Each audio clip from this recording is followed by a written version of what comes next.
Hello everyone, study में आपका एक बार फिर से स्वागत है। और आज इस वीडियो में जो हम डिस्कस करेंगे वो है संचार की बाधाएं, यानी कि जो बैरियर्स होते हैं कम्युनिकेशन, वो हम डिस्कस करेंगे। यहाँ से भी जो है यूजीसी पेपर 1 में क्वेश्चन पूछे जाते हैं, तो इसीलिए जो है आज हम इस टॉपिक को डिस्कस करने वाले हैं। तो अब जो बैरियर्स होते हैं या कहें कि जो बाधाएँ होती हैं वो कितने टाइप्स की होती हैं, ये भी हम डिस्कस करेंगे।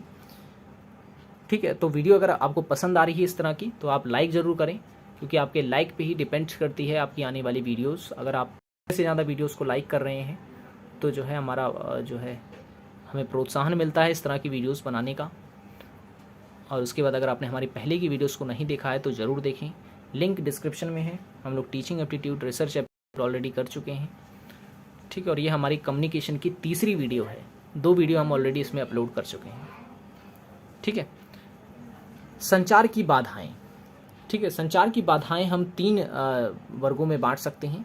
एक तो भाषा संबंधी, संगठनात्मक और नेक्स्ट है भौतिक। अब भाषा संबंधी अवरोध या भाषा संबंधी बाधाओं में पहला जो होता है वो होता है त्रुटिपूर्ण शब्दों की अभिव्यक्ति। अब 2 व्यक्ति आपस में बात कर रहे हैं, एक व्यक्ति जो है शब्दों को ठीक ढंग से नहीं कह पा रहा है, तो दूसरा व्यक्ति उस बात को कैसे समझकर उसका जो है रिप्लाई करेगा, है ना। तो पहली जो त्रुटि हो जाती है वो होती है त्रुटिपूर्ण शब्द, और दूसरा है त्रुटिपूर्ण अनुवाद। अब मान लो ये जो व्यक्ति है, इसकी मूल भाषा है अरबी और इसकी मूल भाषा है हिंदी। तो ये जो व्यक्ति है ये अरबी भाषा को हिंदी में जब ट्रांसलेट करके इसको समझा रहा है तो इसको सही से समझ नहीं आ रही है। क्यों नहीं आ रही है? क्योंकि ये सही से उसका अनुवाद नहीं कर पा रहा है, ट्रांसलेट उसको सही से नहीं कर पा रहा है। ठीक है, तो हम कह सकते हैं दूसरी जो बाधा होती है वो होती है त्रुटिपूर्ण अनुवाद यानी ट्रांसलेशन। नेक्स्ट है स्पष्ट पूर्व धारणाएं। पूर्व धारणाएं का मतलब ये होता है अस्पष्ट पूर्व धारणाएं, मतलब ये है कि पहले से ही अगर आपने कुछ सोच रखा है और उसके बारे में आपका अगर अच्छे से क्लियर नहीं है और आप सामने वाले को उस बात को समझा रहे हैं तो वो उसको सही से नहीं समझ पाएगा। ठीक है ना, क्योंकि आप ही उस बात को अच्छे से नहीं समझ पाए हैं। नेक्स्ट है तकनीकी भाषा का प्रयोग।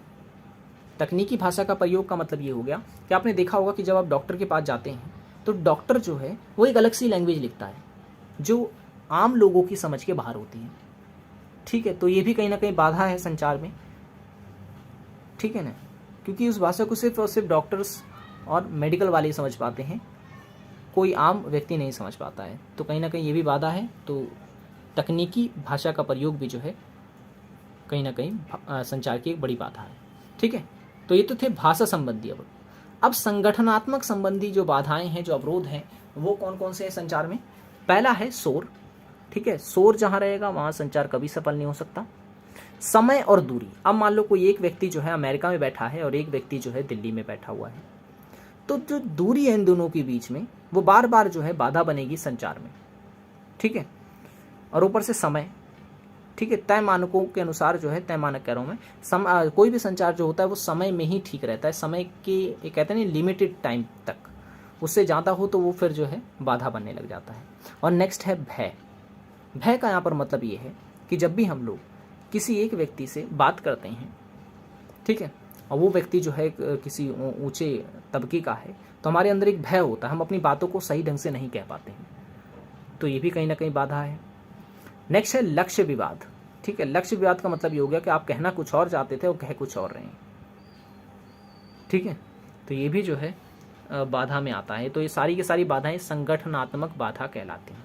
देखिए यहाँ से क्वेश्चन कैसा पूछता है कि अब पूछ लेगा आपसे कि निम्न में से कौन सी संगठनात्मक बाधाएं हैं। अब आपको अगर पता रहेगा ये 4 हैं, 3 ऑप्शन ये उठा के दे दे और एक ऑप्शन यहाँ से उठा के दे दे, तो आप इजीली जो है उसको ट्रैकल कर लेंगे और आंसर सही कर देंगे। लेकिन अगर आप में इसमें कन्फ्यूज़न है, अगर आप ठीक से इसे नहीं समझ पा रहे हैं, तो आप जो है सवालों को गलत कर सकते हैं। नेक्स्ट है भौतिक बाधाएं। ठीक है, भौतिक बाधाएं मतलब भौतिक से जुड़ी जो होती हैं, जैसे आप जब बात कर रहे हैं किसी से तो कोई व्यक्ति डेस्क बजा रहा है, टेबल बजा रहा है, या आप किसी से कोई बात कर रहे हैं तो कोई व्यक्ति आए बीच में और आपसे कहे चाय चाहिए आपको या कॉफ़ी चाहिए आपको।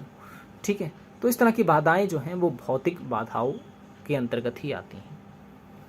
ठीक है, तो 3 बाधाएं याद रखनी है आपको, भाषा संबंधी, संगठनात्मक और भौतिक। अब बात करते हैं अधिकारियों की बाधाएं और अधीनस्थों की बाधाएं। अधिकारी जो है इसमें, अधिकारी जो हैं ये उच्च अधिकारी हैं, ठीक है, बड़े बड़े ऑफिसर्स जो होते हैं, और अधीनस्थ जो हैं अधीनस्थ वो उनके नीचे जो कार्य करते हैं वो अधीनस्थ अधिकारी कहलाते हैं। तो उच्च अधिकारी जो होते हैं उनकी बाधाएं क्या होती हैं, ठीक है। ओके, तो उच्च अधिकारियों की जो पहली बाधा है वो है उनका व्यवहार, ठीक है। क्योंकि वो बड़े उच्च पद पे होते हैं तो उनका व्यवहार जो होता है वो हमेशा प्रभावित करता है संचार को, ठीक है। दूसरा होता है भय। भय का मतलब क्या है? भय का मतलब है ये कि क्योंकि कोई भी अगर अधिकारी है तो वो बड़ी मेहनत से और बड़ी ही संघर्ष से उस पद पे पहुंचा होता है, तो कोई अधिकारी ये नहीं चाहता है कि जो है उसका पद चला जाए, ठीक है। तो इसलिए जो है वो किसी भी बड़े अधिकारी से अगर बात करता है या किसी भी अपने सीनियर से बात करता है तो वो हमेशा भय में रहता है। नेक्स्ट है उचित माध्यम। उचित माध्यम का मतलब ये है कि जो अधिकारी होता है उसे किस स्थिति में किस जगह पे जाकर किस तरीके से संचार करना होता है, ये कहीं ना कहीं एक बड़ी बाधा होती है, ठीक है। और नेक्स्ट है समय का अभाव। अब कोई बड़ा अधिकारी है तो उसके पास समय का भी कहीं ना कहीं अभाव होता है, कम समय रहता है उसके पास, तो ये भी जो है उसके संचार में एक बाधा होती है कि वो अपनी बातों को पूरी तरह से नहीं कह पाता है। नेक्स्ट है अधीनस्थों की बाधाएं। अधीनस्थों की बाधा का मतलब ये हो गया कि जो अधिकारियों के नीचे कार्य कर रहे हैं, निम्न पद पे हैं, उनकी बाधाएं कौन कौन सी हैं। तो पहला है संचार में अरुचि।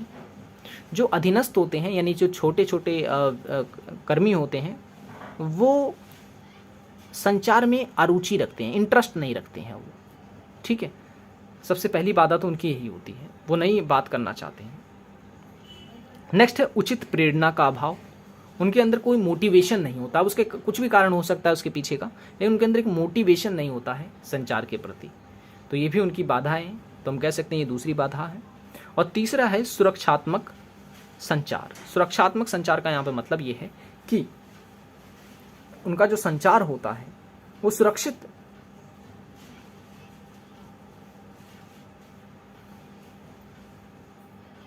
मतलब सुरक्षात्मक संचार का मतलब यहाँ पे ये हो गया कि मान लो कि कोई अधिकारी है, ठीक है, कोई अधिकारी है तो वो अधिकारी से अगर बात कर रहे हैं तो हमेशा वो ये कोशिश करते हैं कि कोई गलत शब्द ना निकल जाए उनसे या कुछ गलत रिपोर्ट ना हो जाए उनसे, ठीक है ना। बहुत सी ऐसी चीज़ें होती हैं जिनका वो ध्यान रख कर ही ये बात करते हैं। तो कहीं ना कहीं सुरक्षात्मक संचार जो है बचाव के चक्कर में भी जो है कभी कभार संचार गलत हो जाता है। तो ये भी जो है अधीनस्थ की या अधीनस्थों की जो है बाधाएं ही है, ठीक है।